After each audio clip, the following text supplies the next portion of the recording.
the United States. I've talked to many founders over the past few years, and they've told me repeatedly that the number one thing they need from Washington is regulatory clarity. They just want to know what the rules of the road are so they can abide by them. We're coming off, frankly, 4 years of arbitrary prosecution and persecution of crypto companies where the SEC wouldn't tell founders what the rules were, but then they would prosecute them. And many founders have even told me stories of being debanked personally just because they had founded a crypto company. All of this, this approach was driving this important technology of the future offshore, and we want to keep that innovation onshore in the US. Financial assets are destined to become digital, just like every analog industry has become digital. And we want that value creation to happen in the United States rather than giving it away to other countries. This will also, I should add, be much better for consumer protection because it's easier for regulators to supervise an activity when it's onshore. And it's probably not a coincidence that the single biggest fraud in the history of crypto, which was FTX, was based in the Bahamas. By moving the innovation onshore, it'll be easier to separate out the good actors from the bad actors. And we want to encourage the good actors, the innovators, while protecting the market from the bad actors. And I think a market structure legislation with clear definitions and fair rules will do that.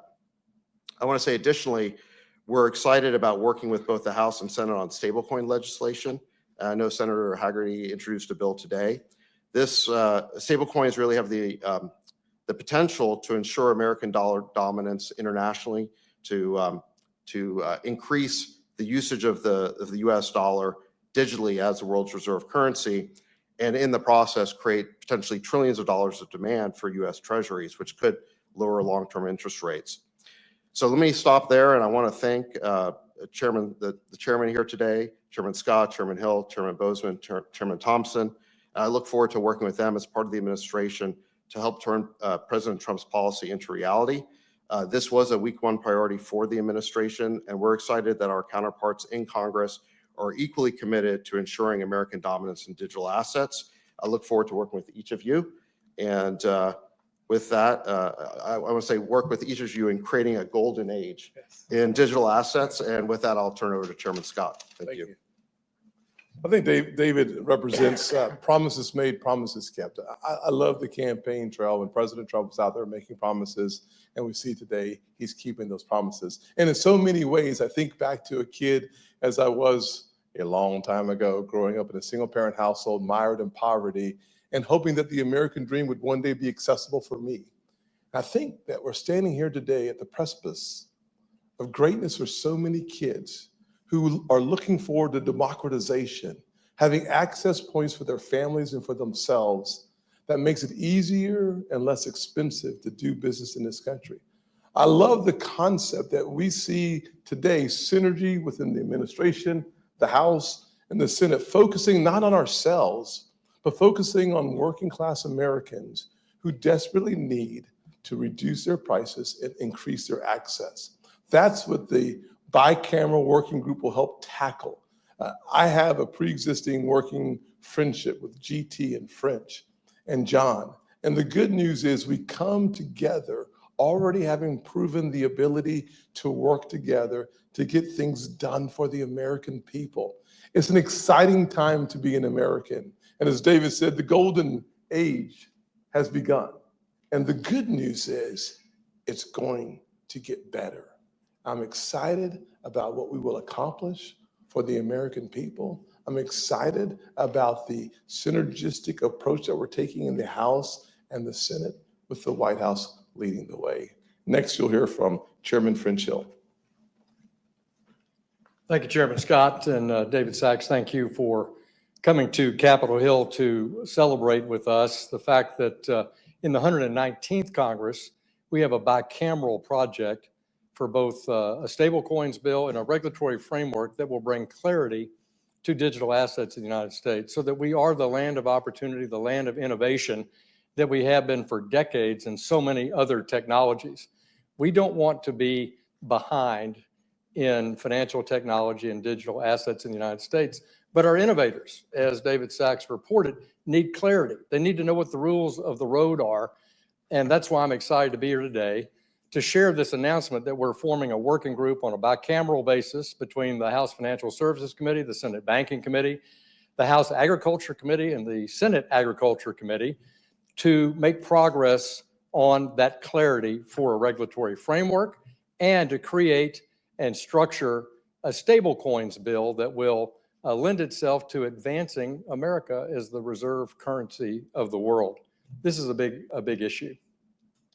Bicameral support this year is dynamic because last year in the 118th Congress, we had success on a bipartisan basis in the House on both stablecoin legislation moving out of the House Financial Services Committee and for the regulatory framework moving across the House floor with a strong bipartisan vote. 71 Democrats joined House Republicans in moving that policy forward. So in my view, with the wind at our back of a leader like President Trump, who knows that financial innovation, financial technology is where America's heart is, where our entrepreneurs' our hearts are, that will lead from the executive branch. And now with this bicameral partnership with Senate Agriculture and Senate Banking, along with our House committees, I look very, very forward to the success we're going to have in the 119th Congress. And let me ask my good friend from Arkansas, a fellow Razorback, the chairman of the House Ag Committee, John Bozeman. We're all still excited about the big Kentucky win. So it's good to be with you all. We've been working hard on this for the last 3 years, and we've had our ups and our downs. When we started working on it, crypto was gaining popularity. And then with Sam Bankman-Fried and other things, it seemed like perhaps it was in trouble. It's rebounded though and is bigger than ever.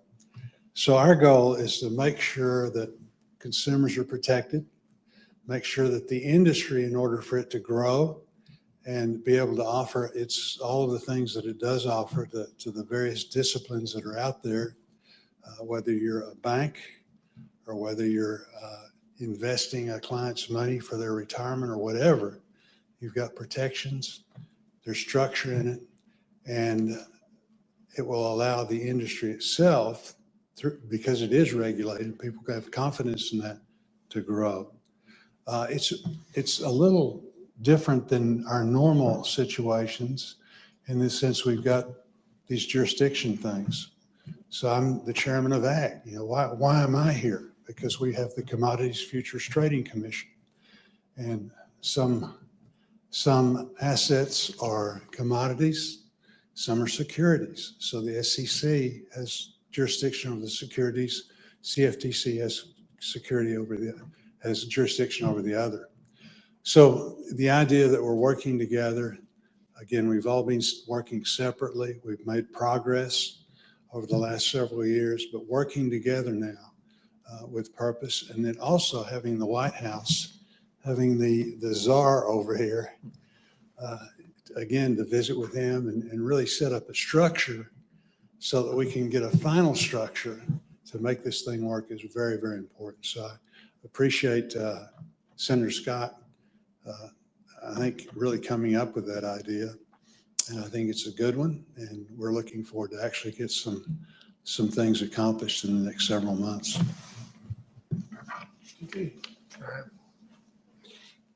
Good afternoon, everyone. I'm Congressman G.T. Thompson, Chair of the House Agriculture Committee. And this is what we're doing today is sort of the next step and what will be a milestone, which will be a great accomplishment for our country. America really was a leader when it came to Internet 1.0, right? It was the Internet of knowledge. And the Internet 2.0, again, it was America that led that for the world, not just for our citizens, but for the world.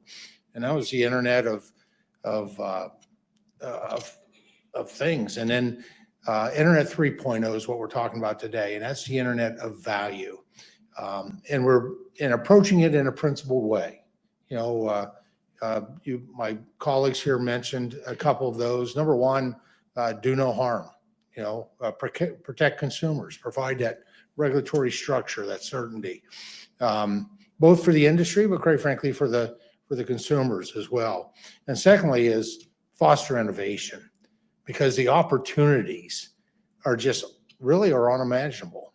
Well, what I believe is that whatever's over the horizon is going to be very, very exciting. So I'm really, well, first of all, just very thankful to President Trump for his historic efforts to bring regulatory clarity to the digital assets markets. His leadership with the work that David Sachs is going to lead on his behalf is going to be a game changer for American competitiveness in the global race to build the new economy. The president could not have picked a better person to helm his AI and digital asset efforts. David brings a wealth of experience in exploring new technologies and building successful businesses to this new role. You know, we've had great conversations, and I know that he is laser focused on bringing certainty to digital asset markets. I want to congratulate my friend, Chairman French Hill. He is the right man to lead the Financial Services Committee in the House at this moment, in this time. And he's a great partner and the type of leader that we need to advance this issue. We worked incredibly well last Congress together alongside Patrick McHenry, and I'm excited to build on that work together. I also want to congratulate our newly elevated Senate colleagues, Chairman Boozman and Chairman Scott. Perhaps there's no one more pleased than me to be able to say Chairman Boozman. John and Tim and their members are going to bring a wealth of talent and expertise to this discussion from the Senate majority. We did incredible work in the House last Congress in the 118th, and I'm proud of the efforts that went into our historic vote on FIT 21. I'm equally excited to have these partners and a new administration in place to be able to finish the job. I'm thrilled to lead House Agriculture Committee members as we work with this incredible team to put a bill on President Trump's desk. And I think at this point, we're going to be in a position to take a few questions. Thank you, everyone. We're going to take some questions from the crowd. If you direct your questions, can you please say your name and the outlet you're with? Emily, we'll start with you. Emily Wilkins, CNBC. Thanks so much for holding this today. I wanted to start out, I mean, you're talking about legislation. Can you talk a little bit about FIT 21 last time, the bill that you plan to introduce again? What differences are you going to see now that we have the trifecta in Washington? Well, thanks, Emily. We did do good work, good, strong bipartisan work on FIT 21, which was the clarity for a market structure bill.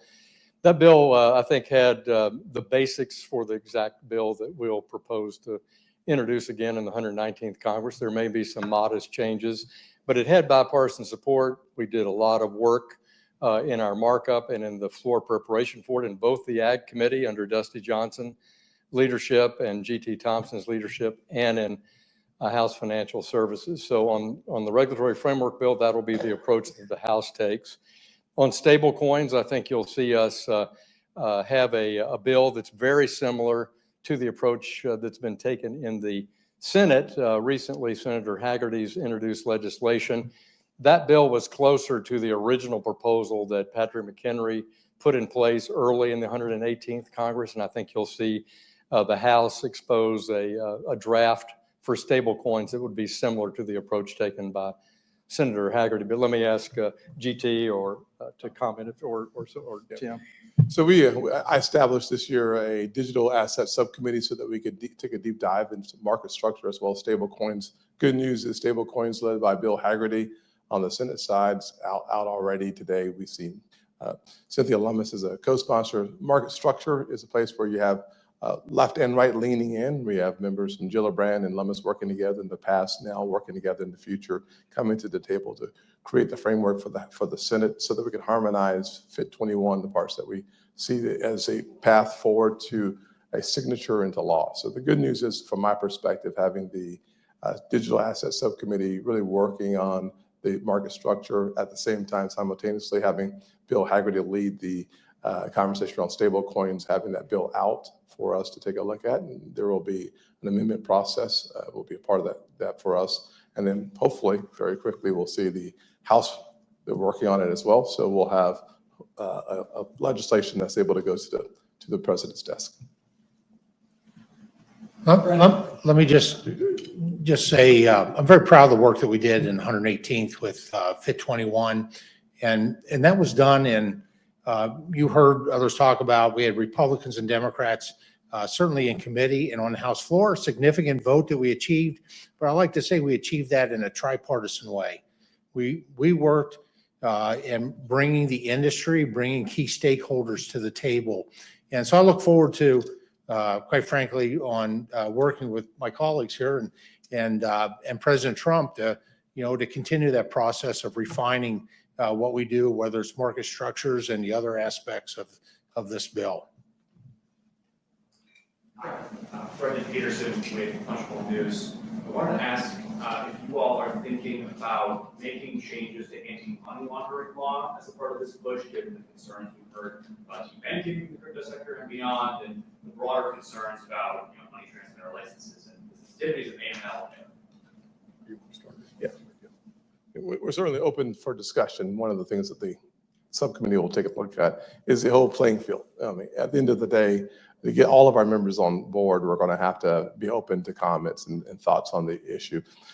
I think we're in a good place. The Bank Secrecy Act is something that we've discussed with the other side. They have a focus on it. I think that the broader conversation should not be about digital assets alone. It's about bad actors doing bad things by any means necessary. And so having that conversation from a panoramic view and not simply from an digital asset perspective is going to be important for us to get to the end of that conversation. Brendan, I would add, having been the subcommittee chair in the last Congress, and Brian Stiles is going to have that mission this time. He'll do an excellent job, I think, on the market structure bill and the stablecoin bill as it relates to the security aspects of it. We were very sensitive in the 118th Congress about the law enforcement aspects of digital assets, not any different than we are about any other means of transfer of or payment method, whether you're talking about cash or the ACH system or real-time payments. This is an important point. I agree with Senator Scott completely. We'll listen to our members. But in the drafts that we pro-offered last year that, as I say, we had bipartisan support for, they had strict AML standards in them for this digital arrangement for digital assets that are not unlike the requirements out in the analog financial services space. It's why we call the bills fit for purpose, because this is not an intermediated form of finance anymore. And so these laws have to reflect how transactions are conducted. But it's AML and BSA are important for every member on both sides of the Capitol.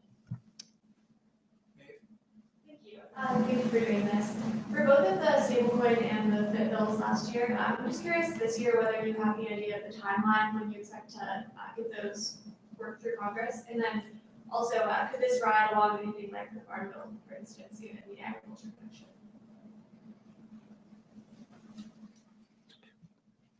Well, we have to work on getting the Farm Bill. And we're going to do that.